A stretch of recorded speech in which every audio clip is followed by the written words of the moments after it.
We are staying with the issue of challenges that we've been talking about during the course of the morning with this panel, but we're broadening the focus to the very big geopolitical challenges and developments and risks before bringing the discussion back to what they all mean for investment and investors. And it's not easy because there are so many different challenges that require a real balancing act.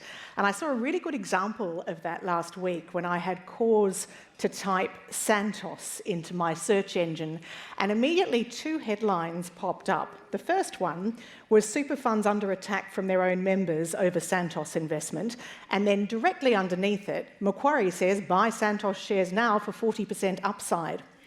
And that does go to one of the global challenges, the energy imperative, but there are so many others.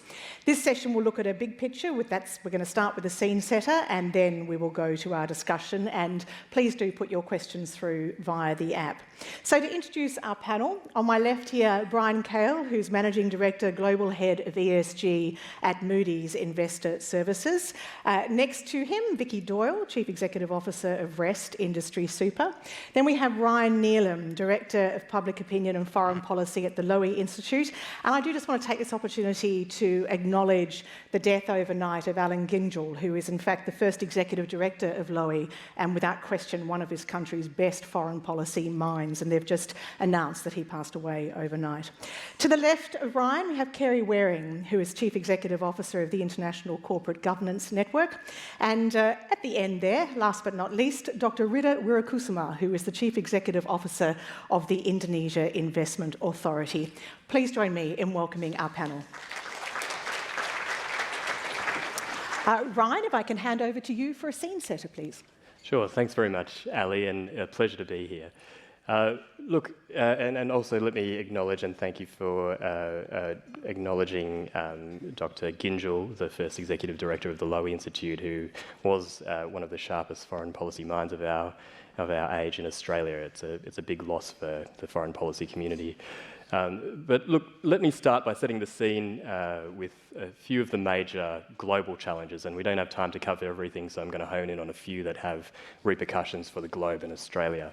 The first, of course, is the Russia-Ukraine war. Russia's unjustified, brutal invasion of Ukraine has been a human catastrophe first and foremost, and we should never forget and lose sight of the human impact of that on millions of Ukrainians who've been displaced, hundreds of thousands injured or lost their lives. That's first and foremost the main impact of the Russia-Ukraine conflict. But for the globe, it's had broader repercussions, of course, and I'll focus in on three of those. Firstly, the post-World War II rules-based order that Australia has relied on for its prosperity and security. This has been one of the major confrontations to that order since World War II. The return of interstate conflict has upended some of the assumptions that we had made about the rules-based system and how great powers and powerful actors act towards their neighbours, and it's changing the calculations about how we view the world and geopolitics. The other aspect of the Russia-Ukraine war is the global economic implications, and of course the food and energy price shocks that have played into what is already a tense and deteriorating global economic landscape. So it's adding to the headwinds of slowing global growth, predicted to go to a low of 0.7% in 2023, slowing Chinese economy, and coupled with significant structural issues there, including an ageing demographic and forecasts of a looming economic recession. And then finally, the impact of the Russia-Ukraine war on the energy transition, and I mentioned before the prices of energy, which in some cases has forced countries to adjust how they fill supply gaps in their energy mix, but also in other cases is pushing countries to rethink how they consider energy security and fossil fuel dependence. The second major global challenge is superpower competition between the United States and China in our region. Primarily, there is a battle for strategic primacy in the Indo-Pacific, and that comes with the escalating risks of conflict, particularly around flashpoints like Taiwan and the South China Sea.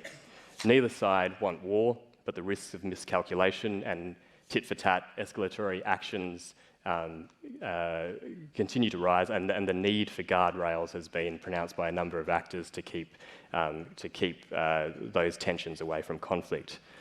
Australia, of course, has not been a bystander in this. The government has strengthened its alliances with the United States and the UK through the AUKUS partnership, which part of that has been prominent in the media about the acquisition of nuclear-powered submarines.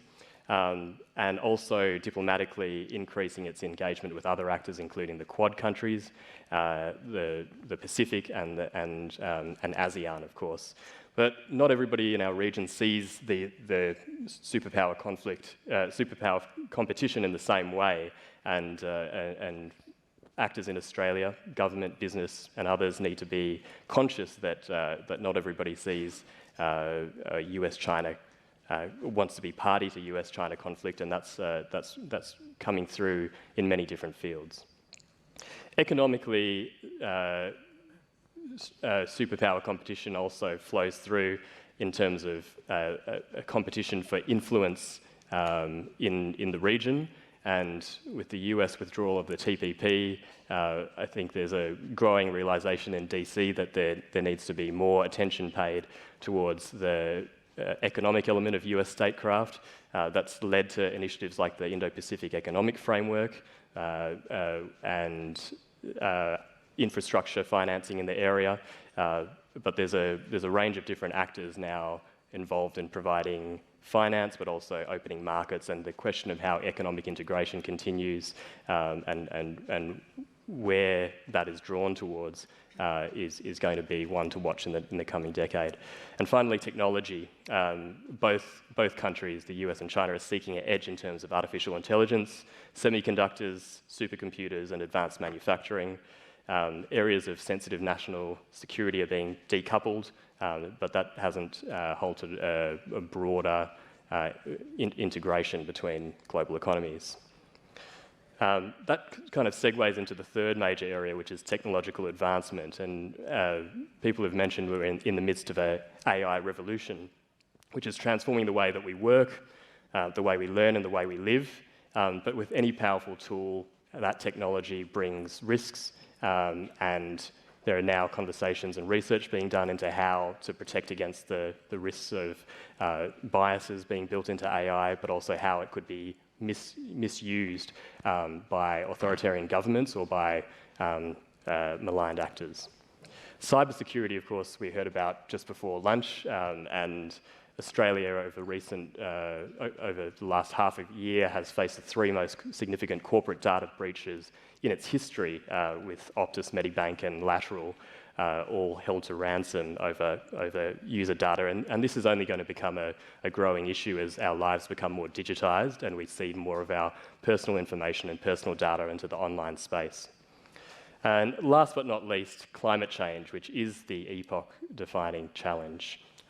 This comes with a number of imperatives: ecological, moral, and economic. Ecological, because we know from climate science that the climate is one of the life-sustaining support systems of the planet.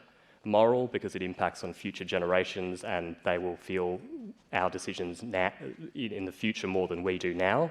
And economic, because not only because of the opportunity to transition our economies and benefit from renewable technologies, but also because of the risks involved of not transitioning and investing in assets that will eventually become stranded. The IPCC, the Intergovernmental Panel on Climate Change, recently in March released a report that provides the most authoritative scientific assessment of where we are in climate change, and the message was pretty clear. It's that this is the decade that we have to act if we want to keep global warming to 1.5 degrees Celsius above pre-industrial levels. And if we don't, each increment of warming above that will result in in escalating adverse impacts, some of those cascading into risks that we see already see in our economies and in our societies. For Australia, the challenge is to move beyond the lost decade and a half, I should say, of the climate wars. We've seen recent Australian government policy put down a more ambitious emissions reductions target at the UN, as well as a new safeguards mechanism reform bill that's passed the Parliament in the last month.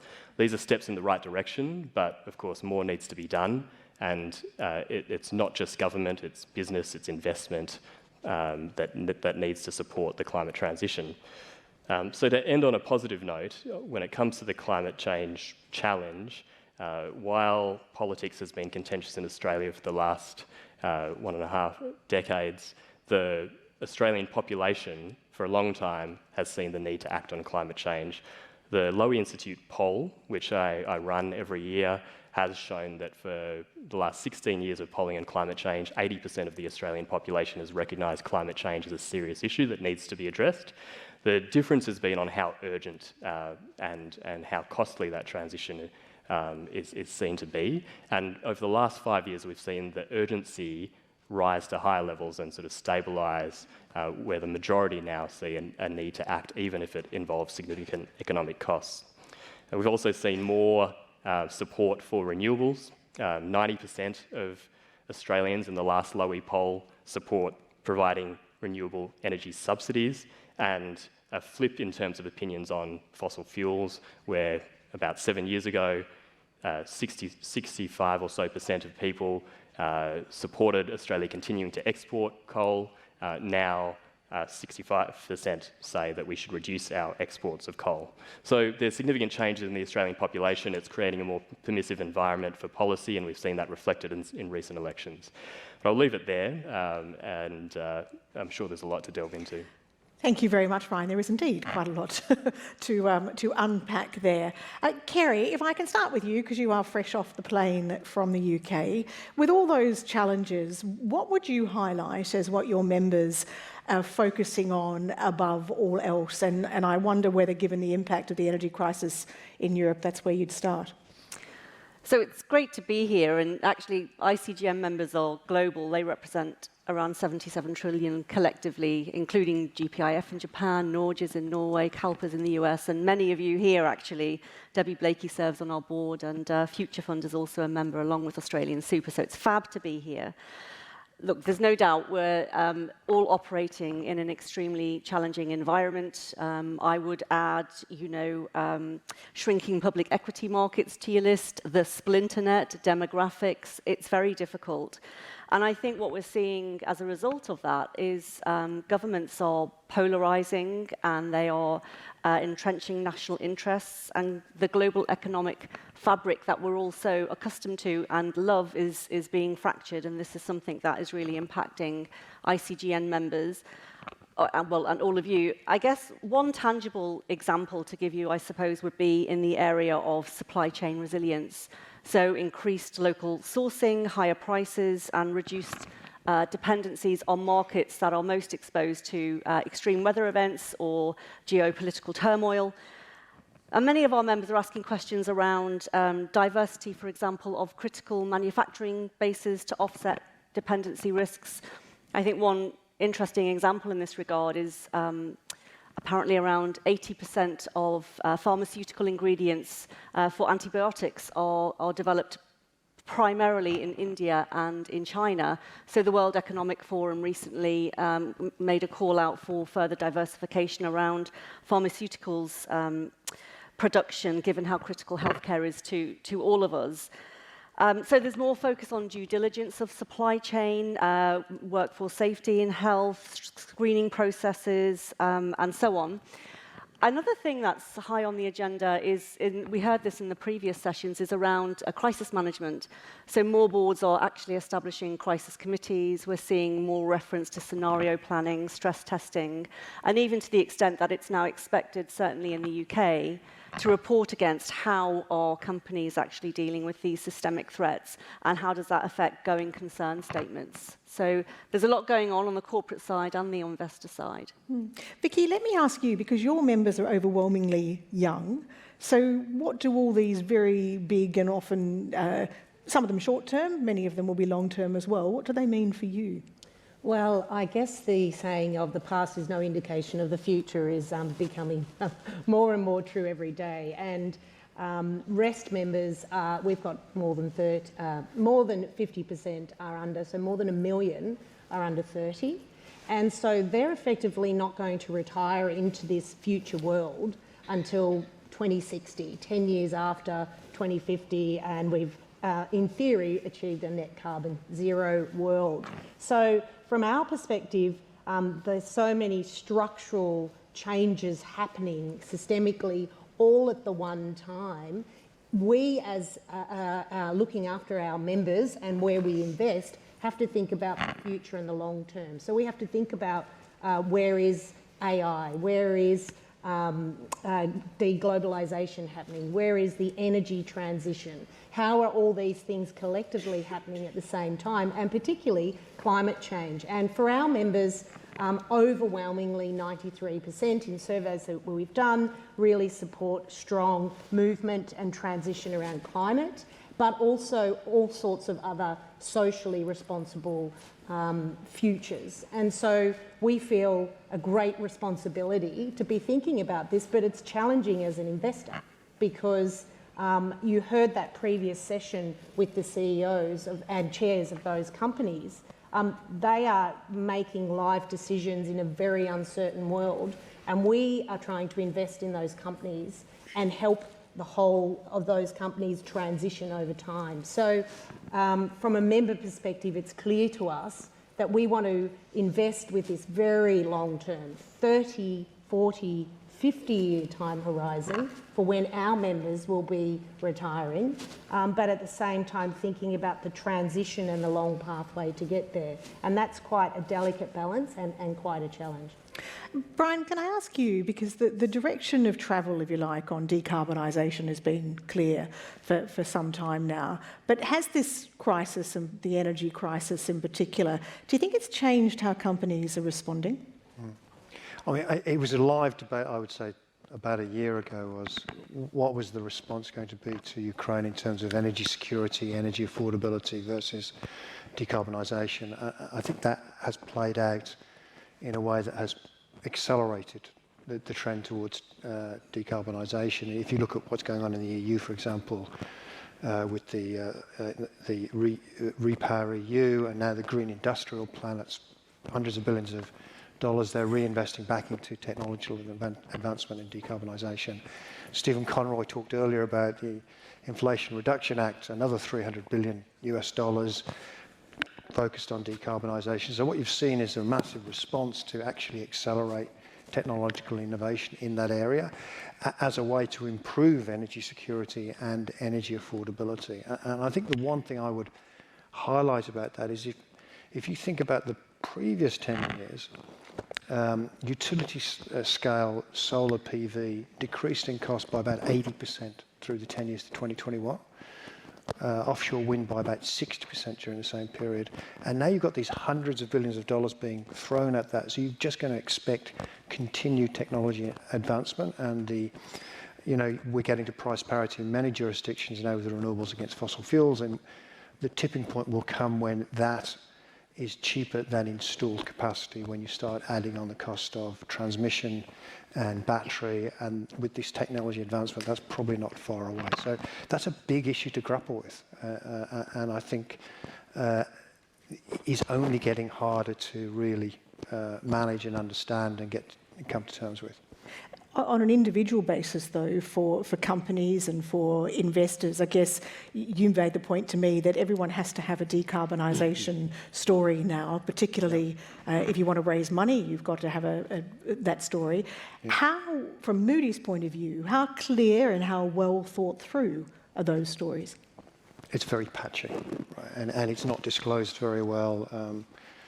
TCFD themselves have published research on who's disclosing against their standards, and their last report said that only about 4% of the companies they'd surveyed, 1,500 or so, had disclosed against all of their 11 disclosure standards. So that gives you a sense of the gap between what you can publicly see and what we need to understand.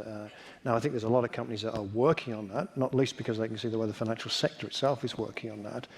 But there's quite a way to go. I do think, actually, it's a bit like an iceberg. There's so much work going on underneath that is perhaps invisible to a lot of people, and I think within a couple of years that is going to tip very quickly into, if you are accessing capital, this is going to go from being a conversation about, you need to do things, to actually, I've now got a way to measure you, and are you on my pathway or not? And if you're not, you need to get on my pathway, we need to have a different conversation. I think Vicky can probably talk more about that, but that's happening now in terms of the way people are preparing themselves for it. So that ability to disclose and explain your decarbonisation plan is becoming ever more urgent. And I will come back to that question about disclosure. But Rido, if I can bring you in here, and welcome from Indonesia. I wonder, for an investment fund like yours that is trying, if I understand correctly, to attract investment into Indonesia, what does the global uncertainty and the myriad of challenges that Ryan outlined mean for you? Well, thank you, and thank you for having me here.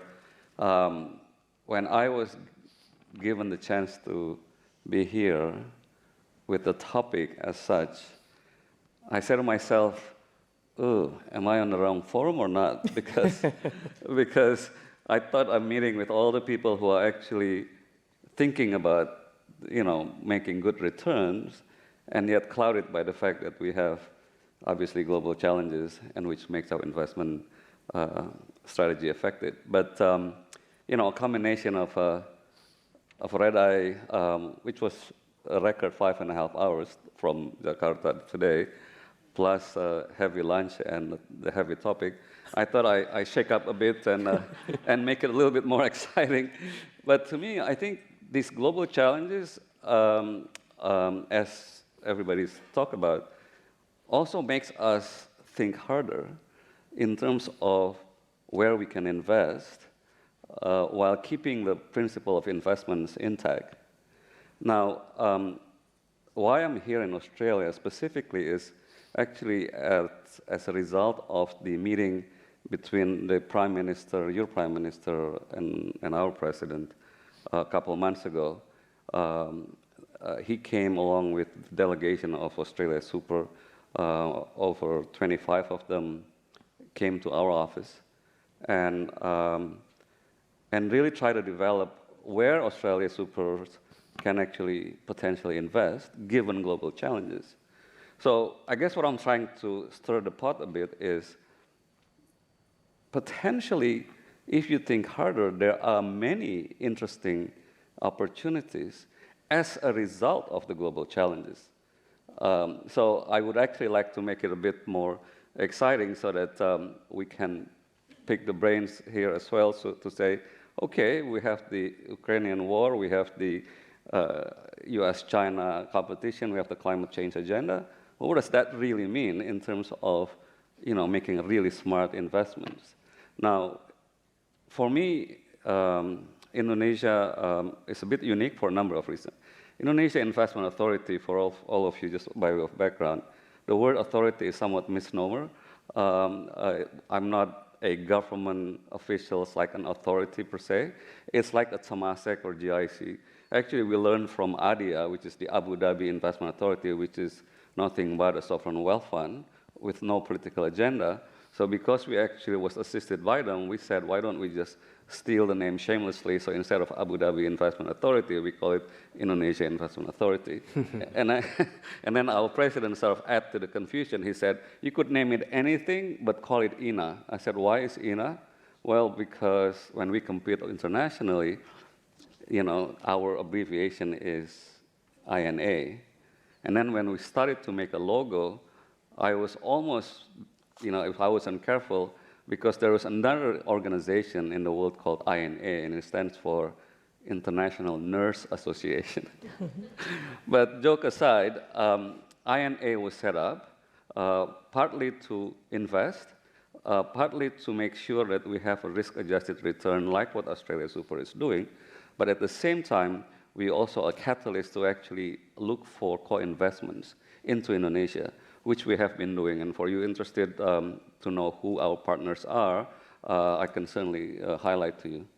I'd be interested to know, though, the extent to which the uncertainty in the current environment has affected how people view investing in a sovereign, and couple with that the impact of great power competition, because I know ASEAN countries don't like to choose, but it is notable that I think China's signed up for $3 billion in the INA. The US International Development Council has signed an MOU, and I did read a wonderful description of that, which was the Chinese have worked their way through a 5-course meal and are on to dessert, while the West is still outside looking at the menu. Well, has the choice been made for you in some ways? No. We are very apolitical. We team up with, let me just highlight to you. We have 4 pillars: infrastructure, healthcare, energy transition, which includes the EV, as well as digital. In the infrastructure, we have the transport infrastructure like toll roads, which we actually set up a platform alongside the names like ADIA, CDPQ, and APG from Holland. Those are pension funds. In a port, we had a big competition among the best port operators in the world. We are now working on finalizing one with DP World, which is one of the largest port operators in the world, which is backed by CDPQs. On the toll road, we have invested a number of them. We are in competition. Sometimes we want to be with Macquarie. I know, and we're also looking into a warehouse, for example, and I understand that in a number of areas on logistic infrastructure, IFM, for example, is looking into. On a digital infrastructure, we got into the largest telco tower in Indonesia, alongside with the names like GICs and ADIAs and the likes. We invested in one of the largest online travel apps, alongside with the names like, Omers and again GICs, Allianz, BlackRock, and the like. So we actually have a lot of. So we're not having a favor of one versus the other, and we don't really pick geopolitically one or the other either. But we believe in really good investment. ESG is actually our core principles. We can talk about that as well. Yeah, I'll come back to that question of ESG and the extent to which it's embedded in Indonesia. But Ryan, if I can ask you about you gave a really good outline of the challenges that we're facing at the moment.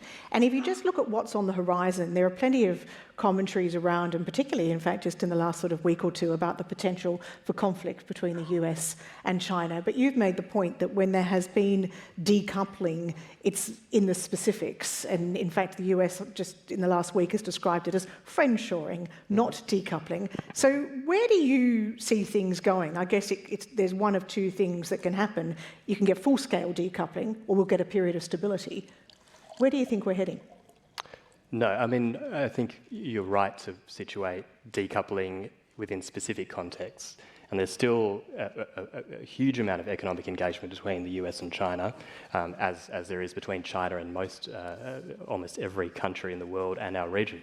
So I think when it comes to decoupling or friendshoring, whatever you wish to call it, we're looking at specific technologies that are sensitive to national security. We're looking at things like semiconductors, critical mineral supply chains, things that countries are increasingly deeming as central to their national security, writ broadly. But in terms of your kind of second part of your question about are we moving, or are we going to see stability?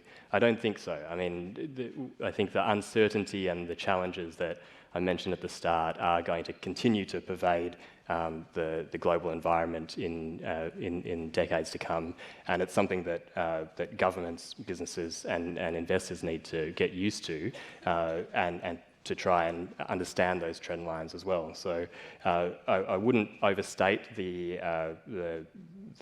decoupling trend, but you do need to be aware of where it's happening specifically on critical supply chains. And Vicky, against that very joyful news of ongoing instability and getting used to it, how hard is it to build a resilient portfolio when you're looking such long-term as you are? Well, I think it does make it challenging, and diversification remains something that is really important. I think some of the things like the Ukraine-Russia and Russia invading Ukraine did bring to the fore risks that we've always known are there, but are more and more challenging, like country risks and your exposure deep within your portfolio. So whilst you might be thinking about risks quite broadly, and you look at it at a portfolio level, at the same time we have to go deeper, and we've got both internal teams who are managing money directly and understand those risks, but equally we work with external fund managers. And so you've got to think about exactly all of those investments, and then the supply chains of those companies, and then the intercountry global challenges. I think we would still maintain that there is opportunity in that as well, and the transitions, even in outlining in Indonesia, thinking about digital and those transformations, AI. There's a lot of opportunity as well. It's not all negative risk to be managing too, it's equally the upside risk over the long term. So again, as an investor, we need to be quite deep in our analysis around all of those various risks, but thinking about the opportunities more broadly and diversifying. And really, this axis is very much around, and so are we, around active ownership. There's never been more of a time, I think, and a case for active ownership, understanding implications, supply chains, human rights, climate. All of those ESG are front and centre and part of investing. They're not separate. You were the reason I was Googling Santos, of course, because you're, in fact, I think you might have been part of that article of some of your members not being that happy. But I wonder how you see RES's role in a just transition. Well, a lot of our members, so I talked about that there are 1 million who are under 30, but equally a lot of RES members, we've got nearly 2 million members, are in regional areas and rural areas. And if I think about energy transition and those thematics, they are people's livelihood and community livelihood. So we have to think about supporting the transition and also having an active voice at the table. So, we are invested in Santos, and we've got less than sort of 0.5% in our core strategy investment option, and that has been decreasing over time. But we play a very important role on behalf of our members in actively being at the table, because we have direct engagement with Santos and others. They are today's example, but purely divesting from that means that we don't have a voice, and we can't actually work together with these companies. And we heard it from the previous chairs that the pressure from investors and asset owners really can change the trajectory of them fast-tracking and accelerating their climate change plans, their transitions around energy. Without that pressure, they will find the money elsewhere. But, however, if you directly, actively engage those companies and they don't respond, then you start to either divest completely, or you think about voting against shareholder resolutions. You can also vote, obviously, against directors, and we're getting more and more involved in that. So, from my perspective, having a seat at the table and being an active investor is important, but there may be times you need to divest completely if that company is agnostic or ignorant to moving quickly with the times. Kerry, can you give us an indication as to how investor expectations are changing, I guess, around that issue of stewardship? Sorry, I was putting this question to Kerry. I'm sorry, Kerry. Stewardship and stewardship, just transition versus divestment. I'm curious as to whether the balancing act or the way that investors are thinking about it has changed. So it's really interesting being here in Australia to hear the different approaches to the drivers of stewardship, to the drivers of sustainable investment. And we've heard a lot today about the Inflation Reduction Act and the $360 billion, which is a bit kind of schizophrenic for the Americans, given that most of the anti-ESG rhetoric is coming from there. But actually, Europe has a very disclosure-led incentive regime, and I kind of wonder to what extent that will come your way. So, for example, many of our members in Europe are grappling with the sustainable finance disclosure regulations, where they have to report actually by this June in terms of how they actually integrate sustainability risks into their investment portfolio, and also in terms of the way in which they describe sustainability in their investment products. Which is coming here. We heard from the Minister It's coming this morning. here. Yeah. But additionally to that, the softer form of guiding stewardship and sustainable investment is stewardship codes. There's 19 codes now in the world today. The latest, I think, is being developed in New Zealand, actually, if it's not already just been published, and in Spain. In ICGN's own global governance, stewardship principles, which we've had since 2003, there's specific references in there, for example, to systemic risks, which is the subject of this panel, but also then how that is integrated throughout the whole portfolio. And just lastly, in terms of sustainability more specifically, about 12 years ago, we published what we call the model mandate, which is a short booklet which describes a series of contractual terms for asset owners to consider when wanting to hardwire in stewardship and governance concepts into their investment management agreements with their managers. We teamed up with the UN Global Investors for Sustainable Development Alliance last year, and we've hardwired in SDG-related clauses now, so I'd encourage you all to take a look at that. I do find it, as a final point, interesting here in Australia, in terms of your stewardship code approach, that in the UK, the whole point of it really is to drive incentivization in the asset management industry to produce better quality disclosures, upon which then asset owners can assess and use in their selection process. So it would be interesting to know whether you could introduce that here. I know there's the fabulous AXI stewardship code, which asset owners are signing up for, but I'm wondering if you're missing a little bit of a trick in terms of actually the onus is on the managers and getting them to report more effectively in terms of how they're executing their stewardship activities, monitoring voting engagement on your behalf.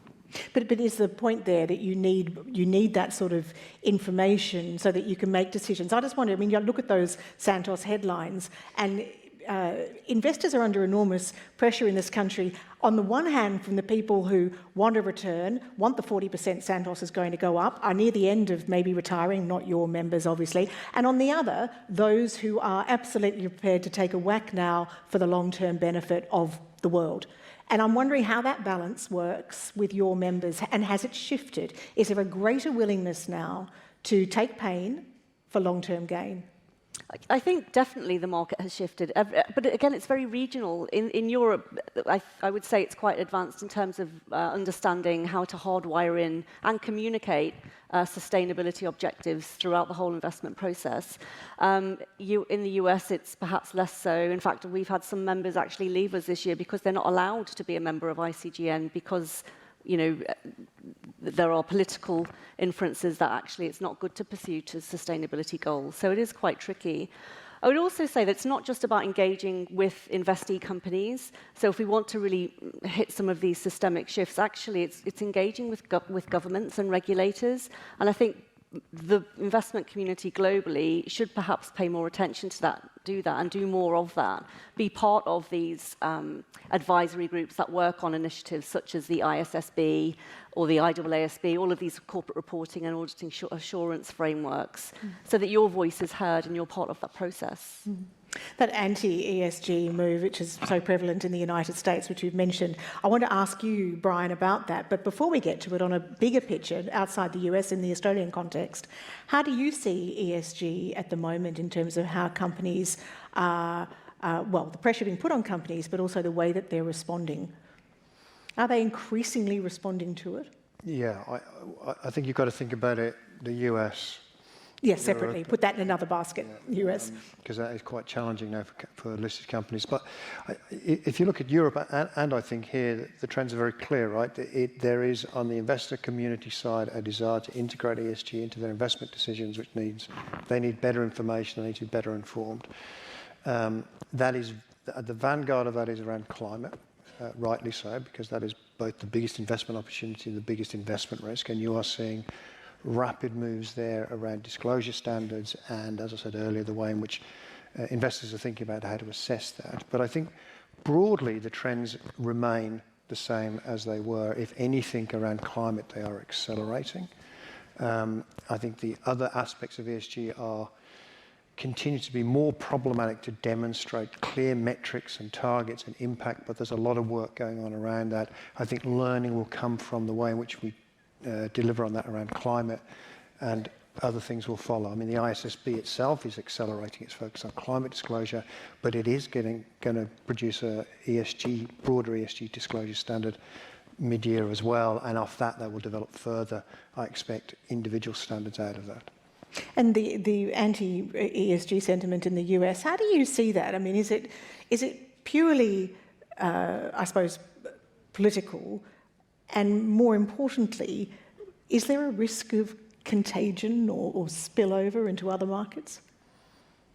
Yeah, and it's obviously very political in the US. I think the important thing, the way we think about it, is we just clearly define what our role is and why we are involved in explaining ESG exposures and impact on our credit ratings, right? Which is because actually our customers are asking us to do that. You know, the Principles for Responsible Investment has an entire signatory base of about $40 trillion worth of investor requesting that credit rating agencies explain how ESG impacts them. And so we're just, in the US, having to make sure that we're clear that we're not changing what we're doing, we're just responding to market forces. And then outside of the US, no, I don't see contagion at all. If anything, I see it the exact opposite. Clearly, Europe is no contagion whatsoever, but even in Asia, it's the difference in Asia in the last 3 years about ESG discussion is dramatic. It's just accelerating. Well, let me ask you, Rita, how embedded is ESG in the Indonesian context? Let me speak on the INA context first. We have, obviously, since we knew, we have got a number of privileges. One is we could set up right at the first time rather than improving, you know, later on. For us, if you look at ESG, it is not only embedded in our philosophy of investments, but it is also in the way we do everything. We have the ESG due diligence. The way we structure deals are also extremely strict. You know, I'm extremely heartened by the discussions that Vicky mentioned about active investing. You know, there's a difference between an activist investor and active investing, which to me, active means you're actually taking part in ensuring that things are going well, whereas active is usually when things are going wrong, then they actually. So the way we do things is when we go in, we will try to find a global partner that actually knows how to do things well and the get-go, and in the process, ensuring that when we come in, the way we do things on the investee companies becomes completely different. And that's the reason why we have had pretty encouraging results, because all the investee companies are performing quite well.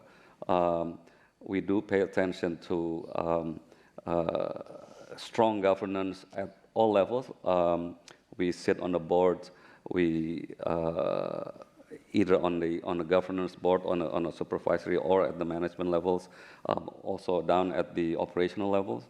On the ecosystem, the choice of industry to begin with are only those that actually are value adding, whether it's a climate change or efficiencies and stuff like that. So it is operationally embedded in our own internal organizations and the way we conduct things. Indonesia itself, just taking a little bit bigger context, also took a huge part on the Paris Accord, and we are very, very active. In fact, one of our deals is actually investing in huge energy transition from fossil fuels to renewables. We will hopefully announce in the next few months where we're taking on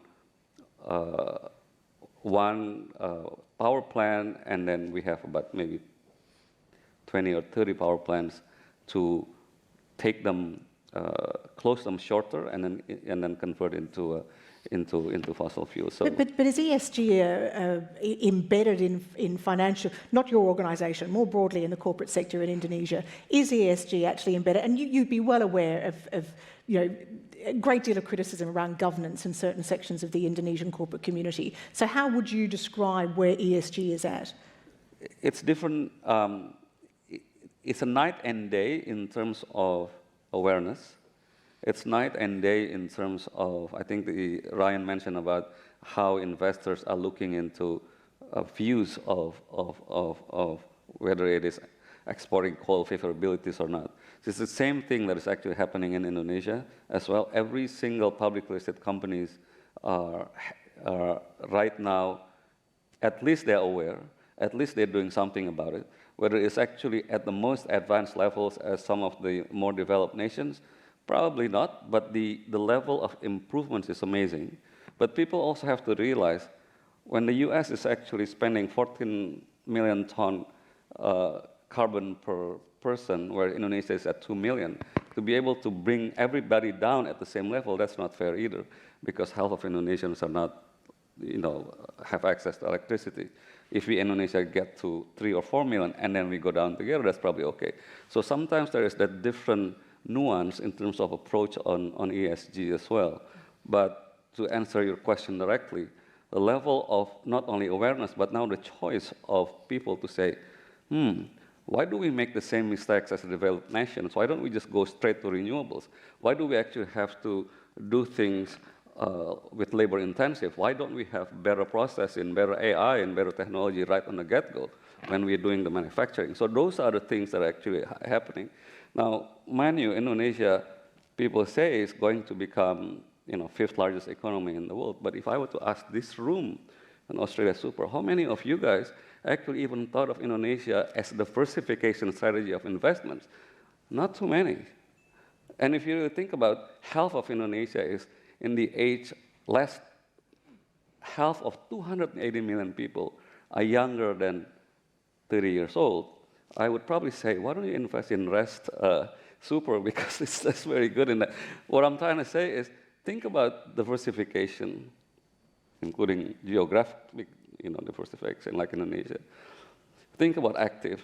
What I'm hearing here is actually like a music to my ears, but you guys have to think about new markets like Indonesia. For Australia, it's new market, unfortunately.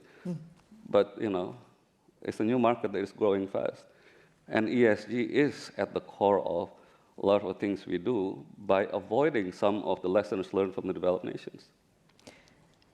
Vicky, I want to come back to something that we touched on earlier, which is much more in an Australian context, but is going to be really key for so many operators in this market, and that is getting through the next few years before we have these, we have the taxonomy, before we have the I think the minister called them the global standards with an Australian accent, because that's the challenge, isn't it, for you now, is to try and work out where your right path is when you don't necessarily have every duck lined up. Yeah, I think the minister's conversation earlier around the taxonomy and the sustainable finance strategy is really important. And it is interesting that and important that we support ASIC and that the Australian market doesn't end up in some ways where Europe ended up in the UK, where sustainability became a word that was associated with the wrong kind of companies doing the wrong kind of things and some sort of greenwashing aspects. But if we invest significantly in ASIC and the taxonomy isn't there and we sort of put the cart before the horse, what we might end up with is more of a compliance mindset over the next couple of years, when actually what we need is to be spending time and resources on setting the standards for companies to put capital there and feel confident, and for investors to feel confident to support them with the capital, and not get those two things out of sequence, because this is it's uncharted territory. It requires innovative thinking. It requires deep risk management skills. It requires a whole lot of skills and resources, and there's only so many resources we have in our organisations to think about this. And so I think we absolutely have to support making sure that we don't end up in that same circumstance, but at the same time, I would like us to speed up that taxonomy. As a collective, how can we, 12, 18 months maybe it ends up being 24 months, is a big issue. And it's a big issue for us because Europe are much further along, and the IRA that's just come out from obviously the US, they will suck up the talent, they will suck up the capital, companies will, and we will need to be thinking about where we put our money. And obviously we want to diversify that in emerging markets, locally onshore, as well as in global markets. But if Australia gets too far behind in that, we risk really investment in Australia and us really taking the forefront. You just mentioned the IRA. Kerry, let me put this question from the audience to you, that one of the areas of decoupling is clean tech, and the IRA incentivises EVs and US solar manufacturing, but only if Chinese supply chains are not used. So does decoupling speed up or slow down the transition globally? Well, I think there's a huge recognition post-COVID of the need to diversify supply chains, as Vicky was saying earlier. That's definitely on everybody's mind. I think, in terms of this difference between a more compliance-led approach and whether there's a huge amount of money there to incentivize you guys to, invest in carbon capture projects or whatever, I think it really depends ultimately on you as fiduciary duties and in implementing your fiduciary duties and acting upon the beliefs and needs of your ultimate beneficiaries. So it's not just about, I should say, climate change. It's also, of course, about water shortage, biodiversity loss, and so on. I know I'm going on a bit of a tangent here, but I think one thing that really, I think we need to be really clear about is that sustainability objectives are just not achievable if you don't have the governance right. And I really feel that we need a bit of a back to basics campaign.